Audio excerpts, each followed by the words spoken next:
Mission wurde scheinbar dann schon erledigt. Ab Mission habe ich dann keine mehr. Ich muss, glaube ich, irgendwie 6 oder 7 Suche nach Tatort noch machen, aber die muss ich, glaube ich, erst nach und nach freischalten.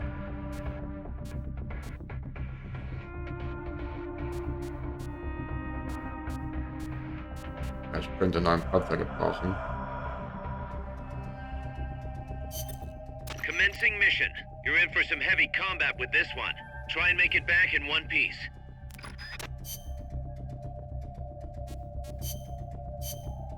Sollte nicht mit Snake gehen.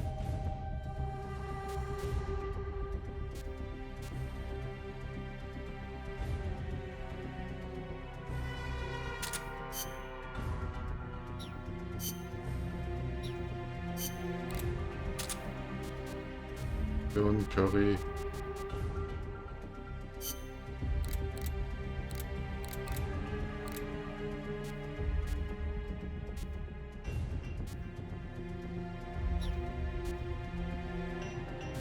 Auch Granate.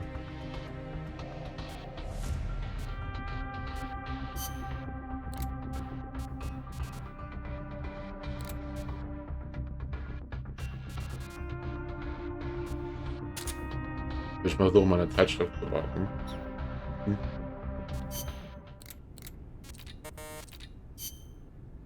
Also das Zerstören der Panzer-Ding. Soll man mal den Huey mal fragen über Sprengstoff. You ever see the movie 2001: A Space Odyssey? Can't say I have. Fantastic flick. The outer space special effects are incredible enough, but the depiction of AI is what really stands out. There's an AI. Yeah, a spacecraft pilot AI called Hal. It plays a major role in the story. Dr. Strangelove loves it too. Did I ever tell you about the time we first met up in Costa Rica? No. You know how she hates men, right? So we hadn't seen each other since NASA, and we just weren't hitting it off. Until we started talking about Hal, and then she started going off.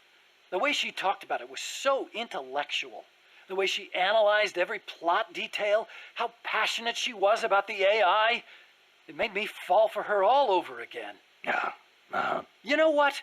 Here's to Hal for bringing her and me closer together. You should ask her about 2001 too. Then you'll understand just how amazing she is. Amazing, huh? Hal. Now there's a good name. Ja, klar, dass auch der Namen von diesem Film hat.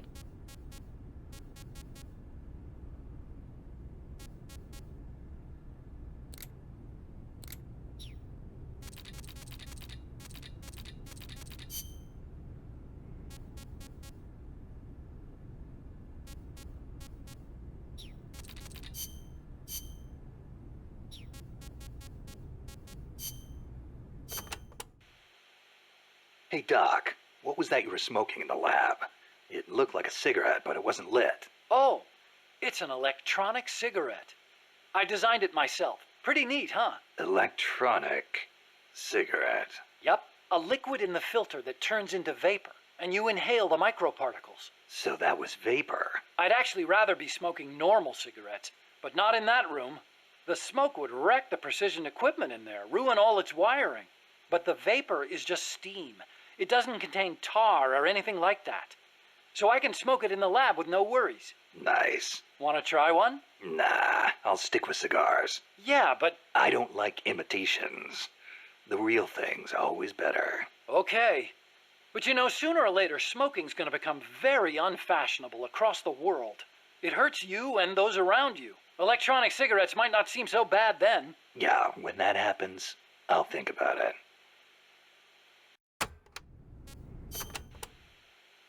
You said your dad was involved in the Manhattan Project, right? Yeah? And you think that's why you can't walk? I don't know. Actually, you know, probably not. So far, nobody's found evidence that exposure to radiation in parents causes genetic defects in children, except for those exposed in the womb. Epidemiologically speaking, anyway. That's the conclusion of the Atomic Bomb Casualty Commission. Right. The ABCC commenced its study immediately after the war, and it's still ongoing. Even now, 30 years later. The effects of radiation exposure last a long time. I'm guessing it'll be another 10 years before we get a real verdict on whether it affects genes. Granted, it's the most massive study anybody's ever done. But that's really all it is, a study. The ABCC brought in bomb victims and ran tests on them, but they didn't treat them. Really? Them too, huh? At any rate, that's what my father made me believe when I was growing up. Maybe it was tough for your dad to explain. Ever think of that? Yeah, maybe. But this is my problem now, Snake. I have to face the nukes head on, whether I like it or not. My creations are being used for the wrong purposes. The onus is on me to stop it somehow. Help me, Snake. Hey, as long as I'm here at Mother Base, why not assign me to the R&D team? You could use a guy like me. Glad to have you on board. I'm sure Kaz is, too. Once I've got the necessary materials and design specs together, I should be able to start building you that bipedal weapon platform. Nothing would make me happier than for my research to help put a stop to Peace Walker.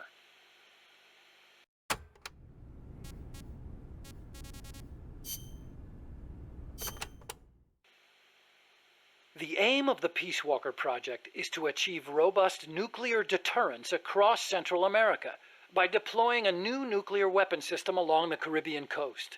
Peace Walker is also the name of the system itself. A nuclear weapon named Peace. I can just see the look on Kaz's face. So why exactly does this new system need legs in the first place? Because it's a walker, an unmanned weapon moving under its own power and capable of launching a deterrent strike from anywhere. That's the whole idea behind Peace Walker. The reason Peace Walker is a mobile nuclear weapon system is to maximize its potential as a nuclear deterrent. How so? If need be, Peace Walker can stay constantly on the move so that the adversary can't pinpoint its position. That allows it to avoid preemptive enemy strikes. So you're saying it keeps the retaliation card in play? Coldman likes to brag about it in this way. Like a land-based version of an SSBN. And there's another reason for them to be mobile. Peace Walker also has a self-destruct function.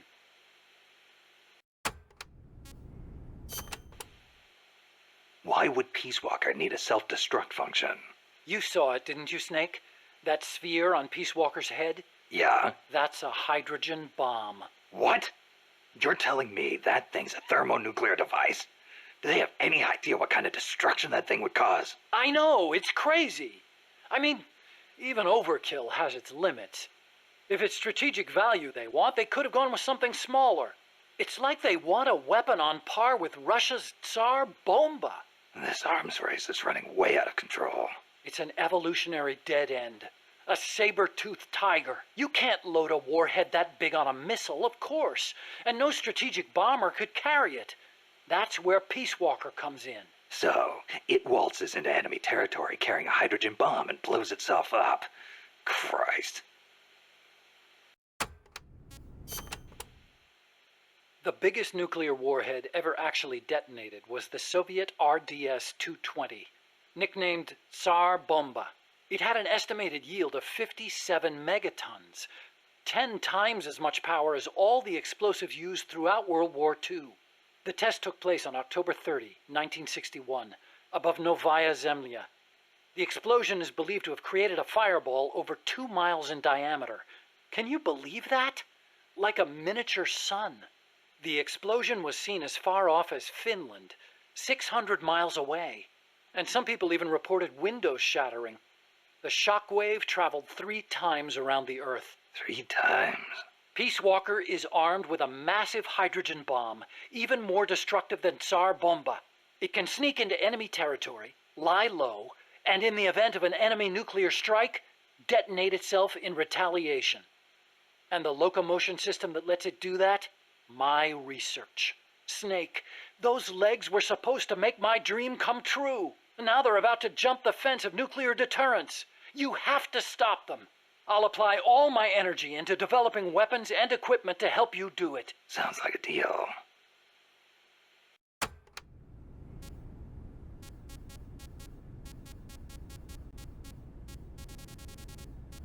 Wie viele Gespräche gibt's noch? What made you put an AI into Peace Walker? Well, for one thing, because it can't be manned. Peace Walker's designed to enter enemy territory and blow itself up, if necessary. You can't put a person inside a weapon that could blow at any time, can you? So we equipped it with an AI instead. That's strangely humane of you. And besides, Peace Walker was designed as a bipedal weapon system. You can't imagine how hard it shakes when it walks. It'd turn a man into mush. Plus, when launching a nuclear missile, it has to perform ballistic calculations in real time. See? Because it's always moving. Hold on. If that's all it does, then a high-performance computer ought to do the job. It doesn't need intelligence. That's a very good point, Snake. Which brings me to the real reason. Peace Walker needs AI to make decisions regarding nuclear retaliation. It's what ensures perfectly mutual assured destruction. I've heard all this before. You want a war between machines? We'd never actually launched the first nuke, of course. It's strictly a counterattack system. Only a politician could make such an illogical decision as starting a nuclear war. Conversely, if an adversary launches a nuke at us, the AI will not fail to retaliate. Therefore, the adversary can't launch. The AI guarantees it. Even so, launching nukes without authorization? Boomer captains have the authority to launch if land communications are cut off. It's the same principle. Not even the captain of a boomer can make that decision alone. The way I heard it, that's the only situation where insubordination is allowed. Only because humans are imperfect. That's Coldman's line of thinking. You're saying that machines don't make mistakes? That's a myth. Worse than that, it's blind faith. We wouldn't put our faith, our fate, into the hands of any ordinary machine. That's what the AI is for. The decision to launch a retaliatory strike requires high-level judgment. You have to take into account not only the state of the war, but the entire world. And sometimes, you need to make a guess based on incomplete information. Huh. You think an AI can do all that? Yeah. At least Dr. Strangelove does.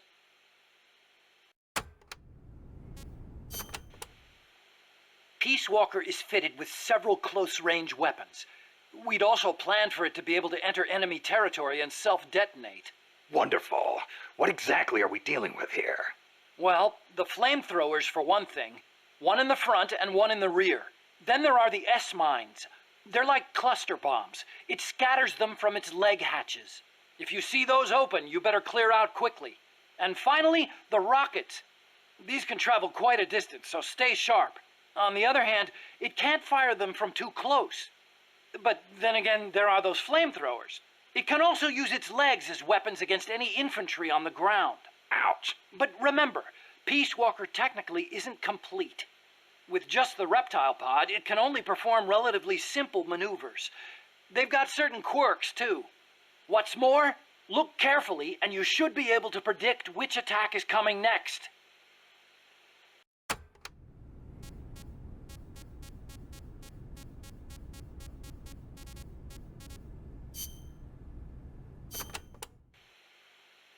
Doc, I'm starting to sense your feelings about nukes are a little different from your colleagues. How do you mean?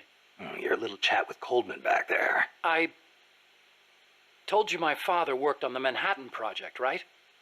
You're familiar with it? The basics, yeah. It was the project that kicked off the nuclear age. That's right. Some of the finest minds of the 20th century, including multiple Nobel Prize winners, worked on it. They spent over $2 billion, and that's in 1940s money. It culminated in the successful nuclear test at Alamogordo on July 16th, 1945. And the first use in combat a few weeks later. Doc? I can't walk. What? My spine isn't shaped like everybody else's. I can't move my lower body, so I've never taken a single step, not since I was born. What's that got to do with your dad being in the Manhattan Project? As a result of his research, my father was exposed to high doses of radiation. It can't be a coincidence that my chromosomes are messed up. That's why I didn't want for these nukes to be another sword of Damocles. I wanted to give them a real purpose, to be a deterrent against war. Doc. And Coldman, we have to stop him, whatever it takes.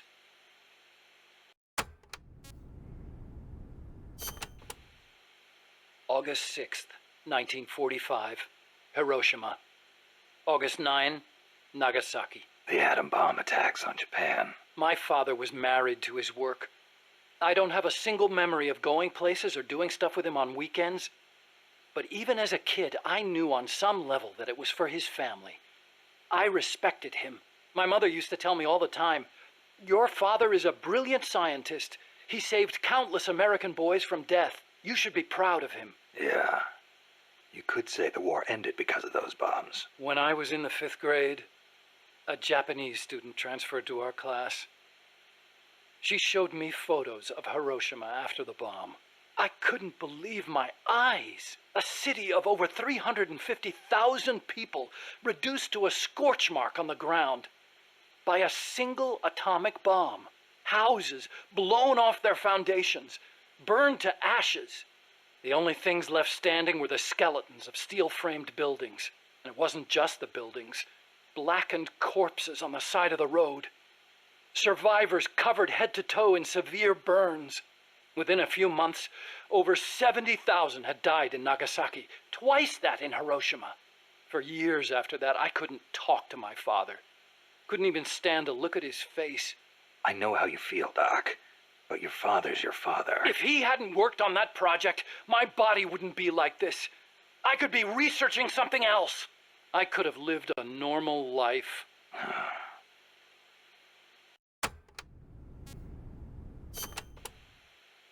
It wasn't so long ago the world stood on the brink of nuclear war. Just over on the other side of the Caribbean. I was 17 at the time. I'd skipped a few grades and was a sophomore at MIT. I remember feeling kind of apathetic about the news that came in every day. It seemed clear to me that as long as they had a grasp of the concept of nuclear deterrence, there was nothing to fear. Either that, or they were fanning that fear on purpose. As a way to secure a bigger defense budget? Huh, I can see that. But if that was their plan, it kind of backfired. Because it ushered in the era of détente between East and West. Coldman's really gonna do it this time. Once the nuclear genie is out of the bottle, the yoke of deterrence is going to be meaningless. People will die. Cities will burn. We have to stop him now before it's too late to turn back. So you've been doing nuclear research your whole life? No, not really. At first I wanted to be an aerospace engineer. For me, the Sputnik launch was a good shock, not a bad one. I thought the age when science was used for war was over, and that a glorious age of space exploration was dawning. The year I skipped ahead and got into MIT, Gagarin went into orbit, which made me more excited than ever. Of course, even back then, I knew the space race was just another facet of the Cold War. Moscow had a leg up on us, and we were desperate to catch up. I know. But for me, it was a happy time. I joined NASA, got to do the kind of research I loved. Our nation's prestige hinged on our work. They gave us whatever resources we asked for. I knew you could turn a rocket into an ICBM by fitting it with a nuclear warhead, but that didn't bother me so much. It didn't last long, though. The space and nuclear arms races took up enormous sums of money. America beat Russia to the moon, but that's where it ended. Then came détente. Exactly. NASA's budget was slashed as a result. My father being a nuclear expert and all, they put me to work on a more obvious deterrent: missiles. At NASA, I'd been researching a locomotion system for lunar exploration. Tires aren't suited to driving around on the moon, you know. And that's how I caught Coldman's eye. But you know, there's something I've never been able to figure out. Is the Cold War really a war, or is it really peace? Doc, what do you... People called it a Cold War, but I disagreed. Sure, nuclear stockpiles are increasing, threats are multiplying. The US and the Soviet Union have enough power to destroy the human race 100 times over. But nobody's actually being killed. Small-scale conflicts and proxy wars, maybe, but nuclear deterrence has averted another world war. The world's far more peaceful today than it was before, and the breakthroughs we've made in space exploration, thanks to Cold War competition? Fantastic, don't you think? No. We didn't need to rush into space like that. Going into space may have been mankind's dream, but good people were sacrificed in the scramble. Maybe so. NASA's definitely got some skeletons in its closet. Same goes for the nuclear arms race. Atomic testing has killed civilians and exposed thousands to radiation. Believe me, I know. And now, this. What peace was I trying to protect anyway? The more I think about it, the less I understand.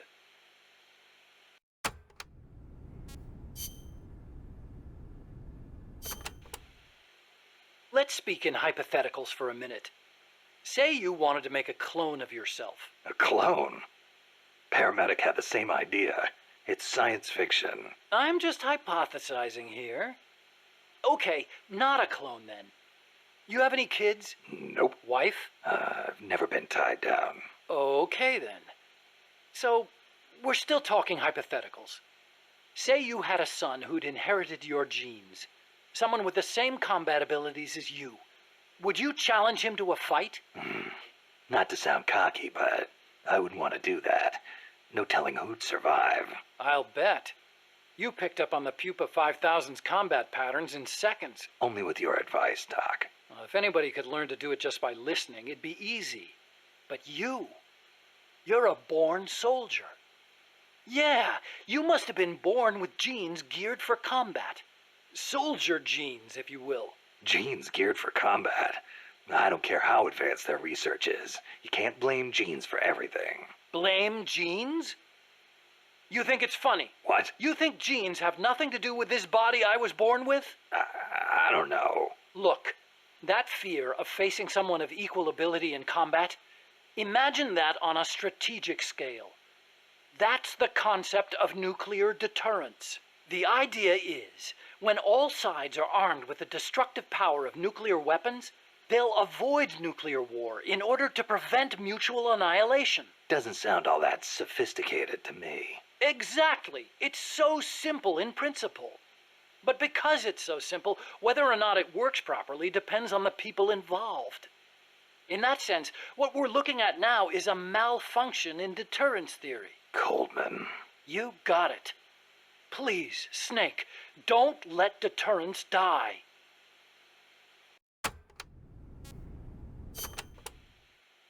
Nuclear deterrence means preventing the use of nuclear weapons in conflicts between states.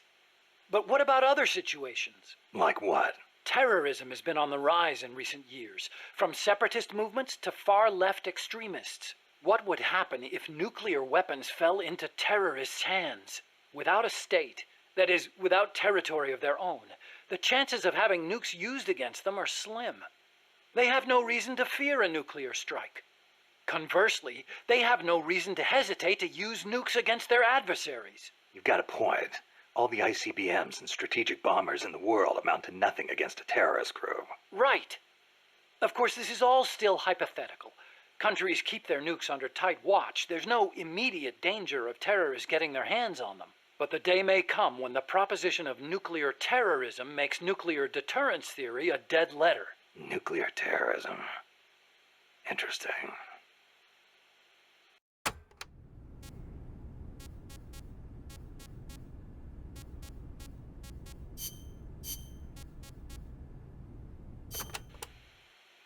I gotta say, I'm surprised you helped us arm Metal Gear with nukes. What of it? Don't get me wrong, I'm grateful and all, but you sure about this? They may be for MSF self-defense, but they're still nukes. It's essentially the same thing as Peace Walker, which you despised. See, that's exactly it. What is? You don't hide your motives. You tell the truth. That's what makes you different from those CIA bastards. They lay on the charm, win you over. And then, when things get hairy, they turn their backs on you. I'm just telling it like it is. Which is why I get the feeling that you wouldn't be stupid enough to use them. Okay, I'll come out and say it. I trust you. You give me too much credit. You think so? Besides, there's more uses for bipedal locomotion technology than weapons. We make it small enough, and it could have applications in robotics and prosthetic limbs. Maybe one day I'll even be able to walk. Nice thought. I want to stand on my own feet, be master of my own fate, and I'll use your strength to help me do it.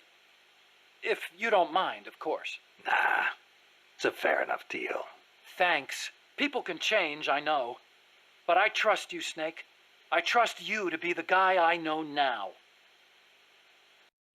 Ich weiß nicht.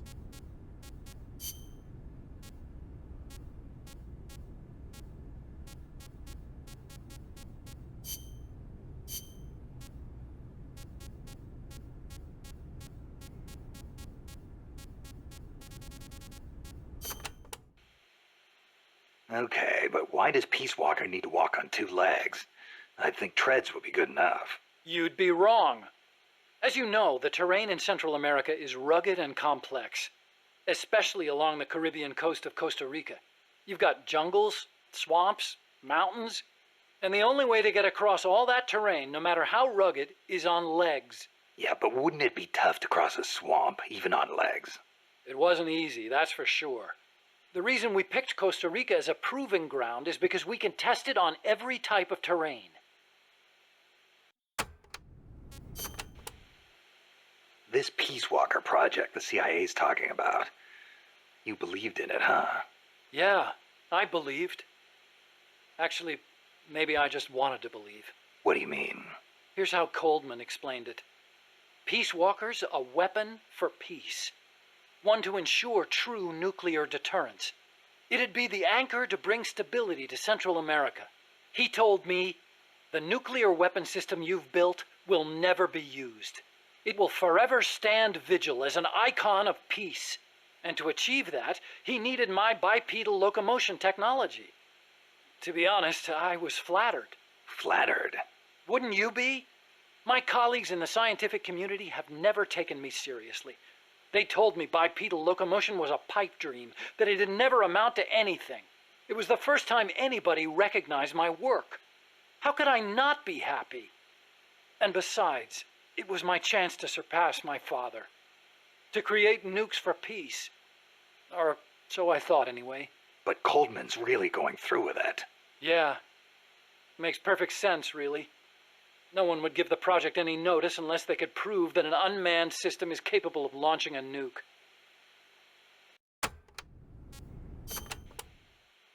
Why is Coldman gonna launch a nuke? If all he wants to do is prove the AI retaliation system works, he doesn't need to put a live warhead on it. I agree. He could demonstrate the system by launching the missile alone, without a warhead. I asked him the same thing at first. He said there was no point in using a dummy missile. That it'd take an actual nuclear launch to deter potential enemies. Launching the real deal gives him a leg up in negotiations with Langley. That's what he's really after. I based the bipedal locomotion technology used in Peace Walker on Soviet research. Actually, I'll be honest with you. I stole most of the basic ideas behind it. Soviet? Bipedal? You mean Granin? You know him? Yeah. I met him at his lab in Russia. He helped me out a little bit. You met him? What were you? He was head of the Granin Design Bureau, creator of countless Soviet weapons. I'd hit a wall in my research at the time. Granin's ideas solved nearly all my problems. There's nothing unusual about using somebody else's work to further your own research, is there? As long as you cite it, yeah. But I wasn't in a position to do that. His research was classified at the highest level. Soviet research, no less. So you used it without telling anybody? I wanted to show up my colleagues for once. The ones who never took me seriously. But you reap what you sow. Coldman seized on that vulnerability. Told me if I quit the project, he'd expose my larceny. He had you by the balls, Doc.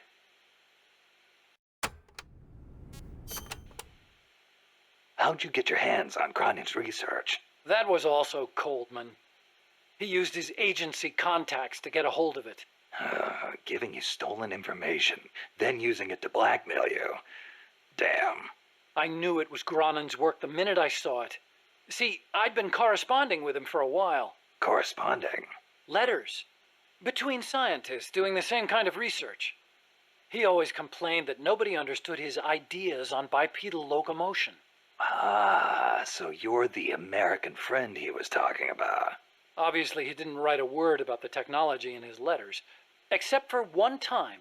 If by chance anything should happen to me, I entrust my research to you.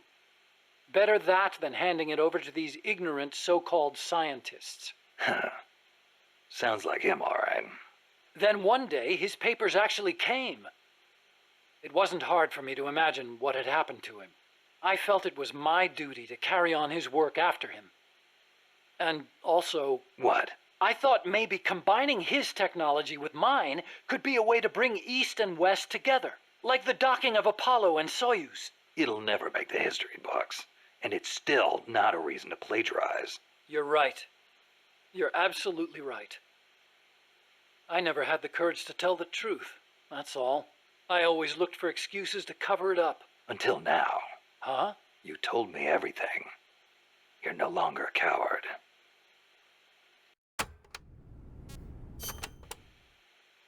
Metal Gear. Huh? What about it? You mumbled that when I first explained about Peace Walker. I'm curious what it meant. Exactly what it says. Metal Gear. Granin coined the term. Granin did? He thought of his technology as the metal gear that meshes infantry with artillery. I like the sound of that. Metal Gear. It's got a nice ring to it. Better than an outright lie like Peace Walker, anyway.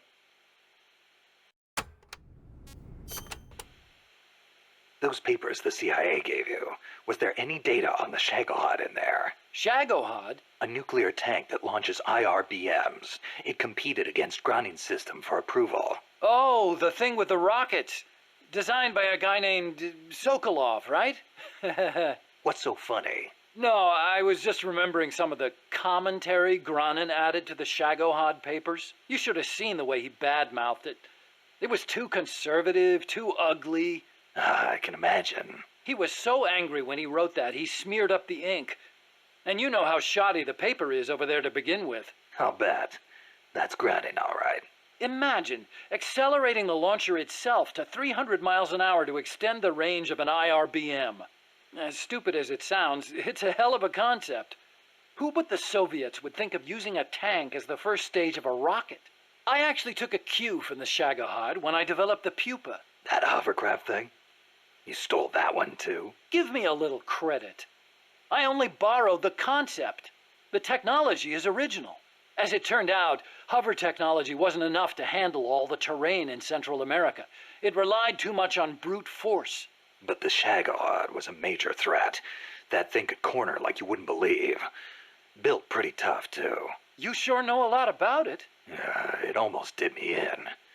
I couldn't forget it if I tried. Did you in? So you were the one who took it down. Wow! You really are amazing. I didn't do it alone. No, seriously, thank you.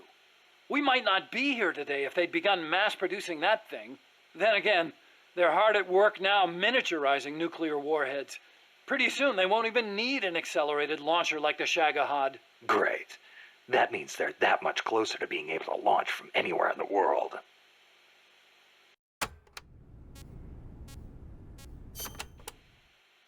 Chico called Peace Walker the Basilisco. Basilisco? Oh, right, Spanish. That's funny. I once used the codename Basilisk for the Peace Walker platform myself. What for? The class of lizards called basilisks can walk atop any type of terrain. In a pinch, they can even stand up on two legs and run across water. Perfect name for a system that can walk anywhere in Central America, right?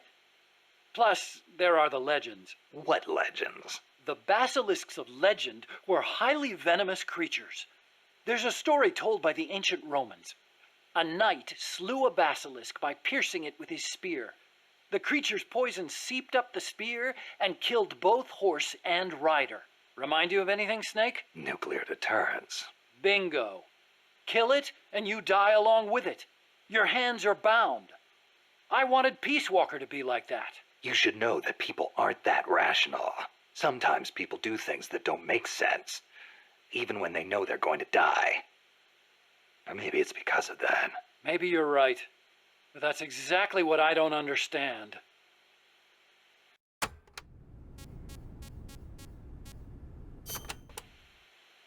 Snake, How much do you know about the U.S. Homeland Air Defense Network? I don't know much about what goes on up in the sky. What I do know is that NORAD tracks Santa Claus on its radar. Nice one. I didn't know you were a comedian, too. Huh? No, I'm serious. It's true, NORAD tracks his... Listen to me. Every December they set up a hotline and... Okay, I get it. He's real, I tell ya. He used to bring me presents and... Wow. Okay, Snakey. As all good little boys know, keeping tabs on Santa Claus is a very important job for NORAD. But they also have another mission, the one they were created for.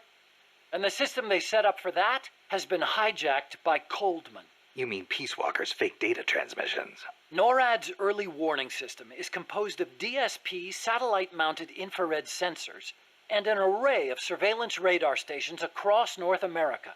The network sends out warnings to NORAD at Cheyenne Mountain, where the data undergoes human evaluation. Peace Walker, on the other hand, has to make its retaliation decisions autonomously. So it's set up to automatically receive the same data as NORAD through covert channels. Those channels were also used on the test platform to telemeter the AI's decision-making. Peace Walker reversed the system to transmit a fake warning about incoming nuclear missiles outside the usual exercise schedule.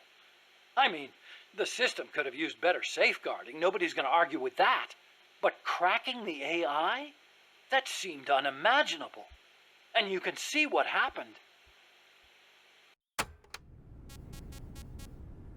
Oder mehr Daten